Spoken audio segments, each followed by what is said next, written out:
என்று கூறினார்கள். இதற்கு முன் என்றுமே இருந்திராத அளவிற்கு மாபெரும் கூட்டத்தால் அன்று சங்கைமிகு மக்காவின் புனித பள்ளிவாசல் நிரம்பி வழிந்தது.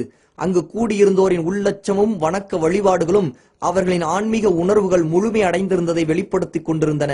அதுதான் ஹிஜ்ரி 10ஆம் ஆண்டு ஹஜ் கடமையை நிறைவேற்ற கூடியிருந்த மாபெரும் கூட்டத்தின் யதார்த்த நிலையாகும். அரபுலகம் முழுவதிலும் இருந்து சுமார் 1,20,000-க்கும் அதிகமானவர்கள் அங்கே குழுமியிருந்தார்கள். இறைத்தூதர் முஹம்மது ஸல்லல்லாஹு அலைஹி வஸல்லம் அவர்கள் அங்கு வந்திருந்த அனைவரையும் துல்ஹஜ் பிற 8 நடுப்பகலுக்கு பிறகு மக்காவிலிருந்து மினாவிற்கு அழைத்துச் சென்றார்கள். அங்கு லுஹர், அசர், மஹ்ரிப், இஷா, சுபுஹ் ஆகிய தொழுகைகளை முடித்துவிட்டு சூரிய உதயத்திற்கு பிறகு தோழர்களுடன் அரஃபா நோக்கி புறப்பட்டார்கள். அங்கு நமீரா பள்ளத்தாக்கில் நபி அவர்களுக்காக கூடாரம் அமைக்கப்பட்டிருந்தது. அதில் சூரியன் உச்சி பொழுதை கடக்கும் வரை தங்கியிருந்தார்கள். அதன் பிறகு தமது கஸ்வா ஒட்டகத்தை தயார்படுத்த கூறி அதில் பயணித்து பத்னுல் வாதி என்னும் பகுதிக்கு வந்தார்கள். அமைதி காத்த நிலையில் அந்த மக்கள் நபி ஸல்லல்லாஹு அலைஹி வஸல்லம் அவர்களை பார்த்தபடி நிற்க, அதே இடத்தில் தமது ஒட்டகத்தின் மீது அமர்ந்தபடி நபி அவர்கள் ஒரு சொற்பொழிவு ஆற்றினார்கள். நபி ஸல்லல்லாஹு அலைஹி வஸல்லம் அவர்கள் அப்போது ஆற்றிய அந்த சொற்பொழிவே நபி அவர்களின் இறுதி பேருரை என்பதாக இன்று அறியப்படுகிறது. கூட்டம் பிரம்மாண்டமாக இருந்ததால் நபி அவர்களின் சொற்பொழிவு அனைவரின் செவிகளுக்கும் சென்றடைவது சாத்தியமில்லை என்ற நிலை உருவானது. எனவே அங்கிருந்தோரிலேயே மிக உரத்த குரல் கொண்டிருந்த ரபியா இப்னு உமையா இப்னு கலஃபை அழைத்து தமது பேச்சை எல்லோரும் செவியுறும் விதமாக ஒவ்வொரு வாக்கியமாய் திரும்பச் சொல்லுமாறு பணித்தார்கள். ஆதாரம் அல் பிதாயா இப்னு கசீர். நபி முஹம்மது ஸல்லல்லாஹு அலைஹி வஸல்லம் அவர்கள் பேசத் தொடங்கினார்கள். நிச்சயமாக எல்லா புகழும் அல்லாஹுவிற்கே. அவனையே நாம் புகழ்கிறோம், அவனிடமே நாம் உதவி தேடுகிறோம், அவனிடமே நாம் பாவ மன்னிப்பு கோருகிறோம். நம்முடைய மன இச்சைகளின் கெடுதிகளை விட்டும் நம்முடைய செயல்களின் தீமைகளை விட்டும் அல்லாஹுவிடம் பாதுகாவல் தேடுகிறோம். யாருக்கு அல்லாஹ் நேர்வழி காட்டுவானோ அவரை வழிகெடுப்பவர் யாரும் இல்லை. யாரை அல்லாஹ் வழிகேட்டில் விட்டு விடுவானோ அவரை நேர்வழியில் செலுத்துபவர் யாரும் இல்லை. இன்னும் நான் சாட்சி சொல்கிறேன், அல்லாஹ்வை தவிர வணக்கத்திற்குரியவன் வேறு யாரும் இல்லை. அவன் தனித்தவன், அவனுக்கு கூட்டாளி யாரும் இல்லை. மேலும் நான் சாட்சி சொல்கிறேன், நிச்சயமாக முஹம்மது அவனுடைய அடியாரும் அவனுடைய தூதரும் ஆவார். ஓ மக்களே, என் பேச்சை கவனமாக கேளுங்கள். இந்த ஆண்டிற்கு பிறகு மீண்டும் உங்களை இந்த இடத்தில் சந்திப்பேனா என்பது எனக்கு தெரியாது. மக்களே, உங்களது இறைவன் ஒருவனே, உங்களது தந்தையும் ஒருவரே. அறிந்து கொள்ளுங்கள், எந்த ஓர் அரபிக்கும் ஒரு அரபி அல்லாதவரை விடவோ, எந்த ஓர் அரபி அல்லாதவருக்கும் ஒரு அரபியை விடவோ எந்த மேன்மையும் சிறப்பும் இல்லை. எந்த ஒரு வெள்ளையருக்கும் ஒரு கருப்பரை விடவோ, எந்த கருப்பருக்கும் ஒரு வெள்ளையரை விடவோ எந்த மேன்மையும் சிறப்பும் இல்லை. இறையச்சம் மட்டுமே ஒருவரின் மேன்மையை நிர்ணயிக்கும். நிச்சயமாக அல்லாஹுவிடத்தில் உங்களில் மிகச் சிறந்தவர் உங்களில் அதிகம் இறையச்சம் உள்ளவர்தான். ஓ மக்களே, அல்லாஹுவை அஞ்சிக் கொள்ளுங்கள். கருப்பு நிற அபிசீனிய அடிமை ஒருவர் உங்களுக்கு தலைவராக ஆக்கப்பட்டாலும் அவர் அல்லாஹ்வின் நூலை கொண்டு உங்களை வழிநடத்தி அதை உங்களுக்கிடையில் நிலைநிறுத்தும் காலமெல்லாம் அவரது சொல்லை கேட்டு நடங்கள், அவருக்கு கீழ்ப்படியுங்கள். ஓ மக்களே, இந்த துல்ஹஜ் மாதமும் இந்த துல்ஹஜ் 9ஆம் நாளும் இந்த மக்காமா நகரமும் எவ்வளவு புனிதமானவையோ அப்படியே உங்களது உயிர்களும் உங்கள் உடைமைகளும் உங்கள் மானம் மரியாதைகளும் உங்களுக்கு புனிதமானவை. அறிந்து கொள்ளுங்கள், எனக்கு பிறகு ஒருவர் மற்றவரின் கழுத்தை வெட்டி மாய்த்து உங்களது இறைவனை நீங்கள் சந்திக்கும் வரை இப்படியே வாழுங்கள். நீங்கள் அனைவரும் தவறாமல் அல்லாஹ்வின் முன்னிலையில் ஆஜராகப் போகிறீர்கள். அல்லாஹ் உங்களது செயல்களை பற்றி விசாரிப்பான். நான் மார்க்கத்தை உங்களுக்கு எடுத்துரைத்து விட்டேன். உங்களில் எவராவது மற்றவருடைய பொருளின் மீது பொறுப்பேற்றிருந்தால் அதை அவர் உரிய முறையில் அதன் உரிமையாளரிடம் ஒப்படைத்து விடட்டும். ஓ மக்களே, முஸ்லிம்கள் அனைவரும் சகோதரர்கள். உங்கள் அடிமைகள் விஷயத்தில் பொறுப்புணர்வோடு நடந்து கொள்ளுங்கள். அவர்களை நன்றாக பராமரியுங்கள். நீங்கள் உண்பதையே அவர்களுக்கும் உண்ணக் கொடுங்கள். நீங்கள் உடுத்துவதையே அவர்களுக்கும் உடுத்தச் செய்யுங்கள். ஓ குறைஷிகளே, நாளை மறுமைக்கான தயாரிப்புடன் மக்கள் வரும்போது நீங்கள் உங்கள் பிடரிகளின் மீது உலகச் சுமைகளை சுமந்து கொண்டு வந்து விடாதீர்கள். அப்போது அல்லாஹுவின் புறத்திலிருந்து நான் எந்த ஒரு விஷயத்திலும் உங்களுக்கு பலன் அளித்திட முடியாது. அறியாமை காலத்தின் அனைத்து விவகாரங்களும் என் பாதங்களுக்கு கீழே புதைக்கப்பட்டு விட்டன. அறியாமை காலத்தில் நிகழ்ந்துவிட்ட உயிர் கொலைகளுக்கு பழி வாங்குதல்கள் அனைத்தும் ரத்து செய்யப்பட்டு விட்டன. முதலாவதாக நம்மிடையே நடைபெற்ற கொலைகளில் ரபியா இப்னு ஹாரிஸின் மகன் கொலை செய்யப்பட்டதற்கான பழி வாங்கலை நான் தள்ளுபடி செய்கிறேன். அவன் பனு சாது குலத்தாரிடம் பால்குடி பாலகனாக இருந்து வந்தான். அவனை ஹுதைல் குலத்தார் கொன்றுவிட்டார்கள். அறியாமை காலத்தில் இருந்த வட்டியும் என் பாதங்களுக்கு கீழே புதைக்கப்படுகிறது. ஆனால் உங்கள் அசல் தொகை உங்களுக்கே உரியது. நீங்களும் அநீதி இழைக்க கூடாது, உங்களுக்கும் அநீதி இழைக்கப்படக்கூடாது. முதலாவதாக நம்மவர் கொடுத்திருந்த வட்டிகளில் அப்பாஸ் இப்னு அப்துல் முத்தலிபுக்குரிய வட்டியை நான் தள்ளுபடி செய்கிறேன். அவரது வட்டி அனைத்தும் அசலுடன் தள்ளுபடி செய்யப்படுகின்றன. ஓ மக்களே, ஒவ்வொருவருக்கும் சொத்தில் அவரவரின் உரிமைகளை அல்லாஹ் வழங்கி இருக்கின்றான். இனி எவரும் தமது எந்த வாரிசுக்கும் உயில் எழுதக்கூடாது. அறிந்து கொள்ளுங்கள், குழந்தை விரிப்புக்கே சொந்தமானது. அதாவது அனுமதிக்கப்பட்ட திருமண உறவுடன் இருக்கும் கணவனுக்கே குழந்தை உரியதாகும். மணமுடித்துக் கொண்ட பிறகும் விபச்சாரம் செய்பவர் கல்லெறிந்து கொல்லப்பட வேண்டும். எவர் தம் தந்தை அல்லாதவரை தம்முடைய தந்தையாக அழைக்கிறாரோ, எவர் தம் எஜமானர் அல்லாதவருடன் தம்மை இணைத்துக் கொள்கிறாரோ, அவர்கள் மீது அல்லாஹுடைய, வானவர்களுடைய, இன்னும் மக்கள் அனைவருடைய சாபமும் உண்டாகட்டும்.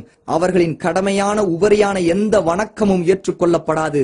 ஒரு பெண் தமது கணவரின் வீட்டிலிருந்து அவரது அனுமதியின்றி எதையும் செலவு செய்யக்கூடாது. அப்போது உணவையுமா என்று கேட்கப்பட்டது. அதற்கு நபி அவர்கள், ஆம், அதுதான் நமது செல்வங்களில் மிகச் சிறந்தது என்றார்கள். இரவலாக வாங்கப்பட்ட பொருட்கள் உரியவரிடமே ஒப்படைக்கப்பட வேண்டும். பாலை கொண்டு பயன்பெற கொடுக்கப்பட்ட கால்நடைகள் அவற்றின் பயன்பாடு தீர்ந்தவுடன் அவற்றின் உரிமையாளரிடமே திருப்பிக் கொடுக்கப்பட வேண்டும். கடன்கள் நிறைவேற்றப்பட வேண்டும். இழப்பீடுகளை நிறைவேற்ற தலைவனே பொறுப்பாளன். மக்களே, கவனியுங்கள். பெண்கள் விஷயத்தில் அல்லாஹ்வை அஞ்சிக் கொள்ளுங்கள். அவர்களுக்கு நன்மையே நாடுங்கள். அவர்கள் உங்களுக்கு கட்டுப்பட்டவர்கள். அல்லாஹ்வுடைய அமானிதமாக அவர்களை நீங்கள் பெற்றுள்ளீர்கள். எப்படி உங்கள் மனைவியர் மீது உங்களுக்கு உரிமைகள் இருக்கின்றனவோ, அதே போல் உங்கள் மனைவியருக்கும் உங்கள் மீது உரிமைகள் இருக்கின்றன. அவர்களுக்குரிய கடமை என்னவென்றால், நீங்கள் எவரை விரும்ப மாட்டீர்களோ அவரை அவர்கள் உங்கள் வீட்டுக்குள் அனுமதிக்காமல் இருக்கட்டும். இன்னும் மானக்கேடான செயலை செய்யாமல் இருக்கட்டும். அவர்கள் குற்றம் புரிந்தால் அவர்களை தண்டிக்கிற உரிமையும் உங்களுக்கு உண்டு. அதாவது அவர்களை படுக்கையிலிருந்து ஒதுக்குங்கள். லேசாக காயம் படாதபடி அடியுங்கள். அவர்கள் தவறிலிருந்து விலகிக் கொண்டால் அவர்களுக்கு ஒழுங்கான முறையில் உணவும் உடையும் வழங்குங்கள். அவர்களுக்கு நன்மையே நாடுங்கள். அவர்கள் உங்களிடம் உங்களின் உதவியாளர்களாகவும் உங்களை சார்ந்தவர்களாகவும் இருக்கிறார்கள். நீங்கள் அவர்களிடமிருந்து அதை ஆகுமான முறையில் சுகம் அனுபவிப்பதை தவிர வேறு எதையும் உரிமையாக்கிக் கொள்ள மாட்டீர்கள். மேலும் நினைவில் நிறுத்திக் கொள்ளுங்கள், அல்லாஹுவின் பெயரை முன்மொழிந்தே நீங்கள் அவர்களுடன் மன வாழ்க்கை மேற்கொண்டுள்ளீர்கள். மக்களே, சிந்தித்து புரிந்து கொள்ளுங்கள். எனது பேச்சை கவனமாக கேட்டுக்கொள்ளுங்கள். நான் எனது பிரச்சாரத்தை உங்களுக்கு எடுத்துரைத்து விட்டேன். உங்களிடையே அல்லாஹுவின் நூலையும் அவனுடைய தூதரின் வழிமுறையையும் விட்டுச் செல்கிறேன். நீங்கள் அவற்றை பின்பற்றினால் ஒருபோதும் வழிகட மாட்டீர்கள். மக்களே, உங்களது இந்த நகரத்தில் தான் வணங்கப்படுவதை பற்றி ஷைத்தான் நம்பிக்கை இழந்து விட்டான். ஆனாலும் அவன் மகிழ்ச்சியுறும் விதமாய் நீங்கள் அற்பமாக கருதும் சில விஷயங்களில் அவனுக்கு கீழ்ப்படிவீர்கள். ஆகவே உங்களது மார்க்க விஷயத்தில் அவனிடம் எச்சரிக்கையாக இருந்து கொள்ளுங்கள். இன்னும் மகா பொய்யன் தஜ்ஜாலை பற்றியும் உங்களுக்கு எச்சரிக்கிறேன். அல்லாஹ் அனுப்பிய எந்த இறை தூதரும் அவனை பற்றி தம் சமூகத்தாரை எச்சரிக்காமல் இருந்ததில்லை. இறை தூதர் நூஹ் அலைஹிஸ்ஸலாத்து வஸ்ஸலாம் அவர்கள் தம் சமூகத்தினருக்கு அவனை பற்றி எச்சரித்தார்கள். அவர்களுக்கு பின்னால் வருகை தந்த இறை தூதர்களும் எச்சரித்தார்கள். மேலும் என் சமுதாயத்தினரான உங்களிடையேதான் இறுதி காலத்தில் அவன் தோன்றுவான். அவனது அடையாள தன்மைகளில் ஏதேனும் சில உங்களுக்கு புலப்படாமல் போனாலும் நிச்சயமாக உங்களுடைய இறைவன் உங்களுக்கு தெரியாதவன் அல்லன் என்பது உங்களுக்கு நன்றாகவே தெரியும். இதை 3 முறை கூறினார்கள். உங்கள் இறைவன் ஒற்றை கண்ணன் அல்லன். ஆகவே தஜ்ஜாலோ வலது கண் குருடானவன். அவனது கண் ஒரே குலையில் துருத்திக் கொண்டிருக்கும் திராட்சை ஒன்று இருக்கும். மாதத்தின் நாட்களை தன் இஷ்டப்படி முன் பின்னாக்குவதெல்லாம் இறை நிராகரிப்பை அதிகரிக்கும் செயலாகும். இதனால் நிராகரிப்பவர்கள்தான் வழிகெடுக்கப்படுகிறார்கள்.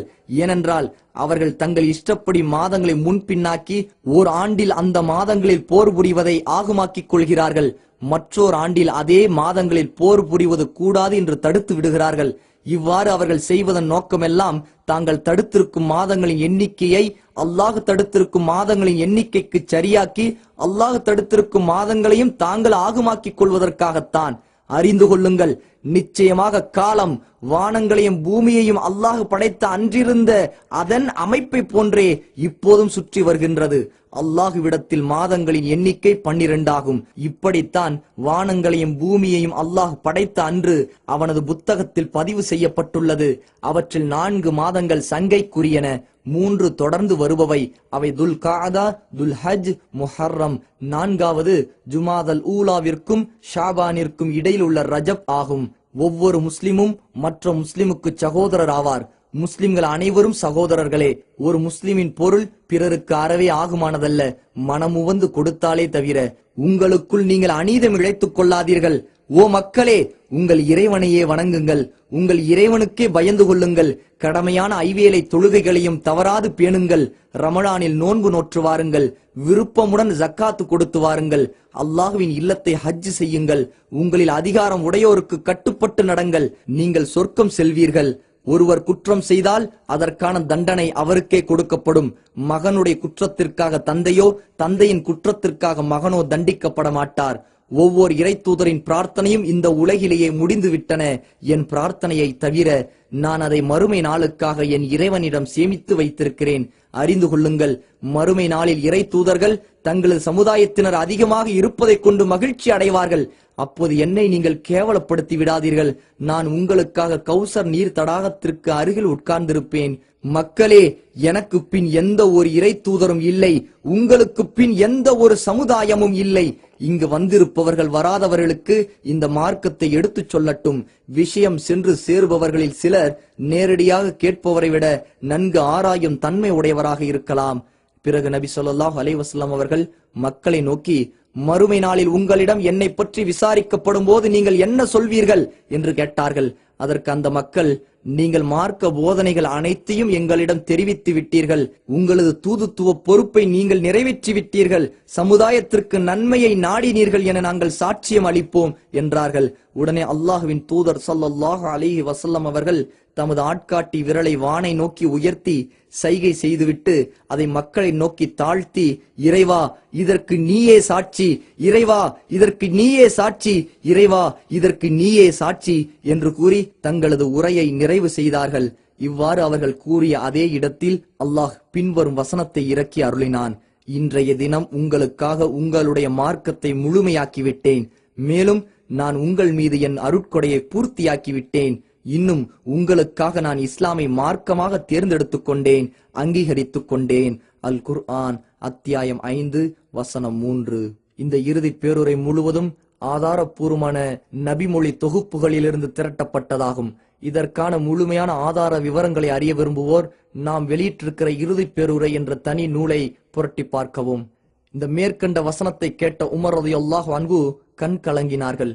நபி ஸல்லல்லாஹு அலைஹி வஸல்லம், உமரே, நீங்கள் அழுவதற்கு காரணம் என்ன என்று வினவினார்கள். அல்லாஹ்வின் தூதரே, நாங்கள் ஒவ்வொரு நாளும் மார்க்கத்தை அதிகம் தெரிந்து கொண்டே வந்தோம். இப்போது மார்க்கம் முழுமையாக்கப்பட்டு விட்டது. முழுமையான ஒன்று மீண்டும் குறைய ஆரம்பித்து விடுமே என்று எண்ணி நான் அழுகிறேன் என உமர் ரலியல்லாஹு அன்ஹு கூறினார்கள். அதற்கு நபி ஸல்லல்லாஹு அலைஹி வஸல்லம், நீங்கள் உண்மைதான் கூறினீர்கள் என்றார்கள். ஆதாரம் இப்னு கசீர், இப்னு